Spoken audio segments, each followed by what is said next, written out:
ትላንት ሌሊት 6 ሰዓት ላይ ዓለም አውዳሚ ጦርነት ይጀምራል ብላ ጠብቃ ነበር። ነገር ግን ሳይጠበቅ የተሰማው ዜና የጦርነቱን ነጋሪት በዝምታ ሰብሮታል።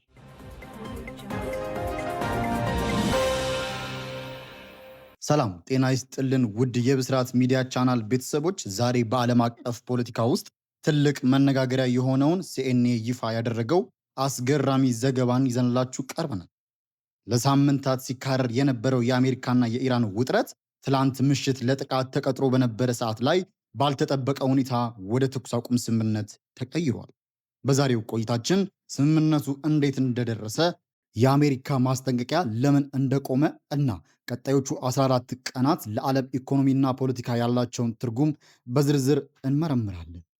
ሁኔታው እዚህ ደረጃ ላይ ከመድረሱ በፊት ዋሽንግተን ለቴሄራን ግልጽ መልእክት አስተላልፋ ነበር።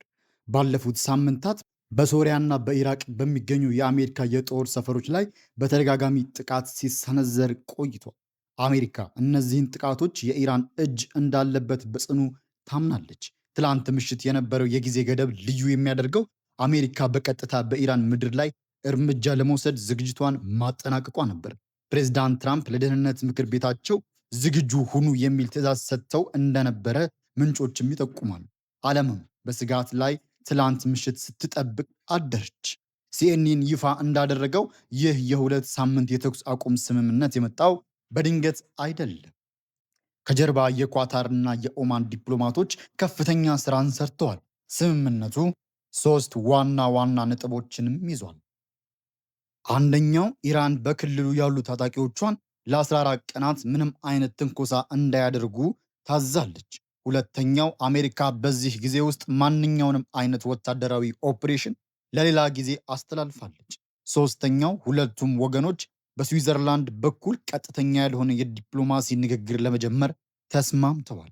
ይህ ማለት ዓለም ትንሽ አየር እንድተነፍስ ተደርጓል። ይህ ማለት ግን ጦርነቱ አብቅቷል ማለት አይደለም። ለመሆኑ አሜሪካን እስከ ትላንት ስትዝት ቆይታ ዛሬ ምን አስቆማት? እዚህ ጋር ትልቁ ምክንያት የዓለም የነዳጅ ገበያ ነው። በኢራን ላይ ጥቃት ቢሰነዘር ኖሮ የሆርሙዝ ባህረ ሰላጤ ሊዘጋና የነዳጅ ዋጋ በአንድ ጀንበር በእጥፍ ሊጨምር ይችል ነበር። ይህ ደግሞ ለአሜሪካም ሆነ ለመላው ዓለም ትልቅ ራስ ምታት ነው። ሁለተኛው ደግሞ የኢራን ወታደራዊ ዝግጅት ነው። ኢራን ጥቃት ከተሰነዘረብኝ እስራኤልንና የአሜሪካን ቤዞች በሙሉ ኢላማ አደርጋለሁ ማለቷ አሜሪካን ስልቷን እንድትቀይር አድርጓት። ሶስተኛው ደግሞ ዲፕሎማሲያዊ ግፊት ነው። የአውሮፓ ህብረትና የአረብ ሀገራት ሰፋ ያለ የጦርነት እንዳይነሳ በሁለቱም ላይ ከፍተኛ ጫና ሲያሳድሩ ከርመዋል። ለመሆኑ ኢራንስ ለምን ተስማማች? ቴሄራን ብልህ ናት። በአሁኑ ሰዓት ከውስጥ ኢኮኖሚያዊ ጫና ያለባት ከመሆኑም በላይ ከእስራኤል ጋር በቀጥታ የመጋፈጥ ፍላጎትም የላት። ይህ የሁለት ሳምንት ስምምነት ለኢራንም ቢሆን ትንፋሽ መውሰጃና የጦርነት መሳሪያዎቿን ዳግም ለማደራጃ የሚሆን ጊዜን ይሰጣል። ሆኖም ግን በእነዚህ 14 ቀናት ውስጥ አንዱ ታጣቂ ቡድን ስህተት ቢሰራ ወይም ያልታሰበ ጥቃት ቢሰነዝር ስምምነቱ በደቂቃዎች ውስጥ ሊፈርስም ይችላል። ዓለም አሁን ያለችው በሁለት ሳምንት የሰላም ሙከራ ውስጥ ነው። እነዚህ 14 ቀናት ወደ ዘላቂ ሰላም ይወስዱናል ወይስ ይበልጥ ለከፋ ጦርነት መዘጋጃ ናቸው? ጊዜ የሚመልሰውም ይሆናል። እናንተስ ምን ትላላችሁ? አሜሪካ ማስጠንቀቂያውን ማቆሟ በትክክል ሰላምን ይፈጥራል ወይስ ኢራን ይበልጥ እንድትዘጋጅ እድል ይሰጣታል? ሐሳባችሁን በኮመንት ላይ ጻፉልን።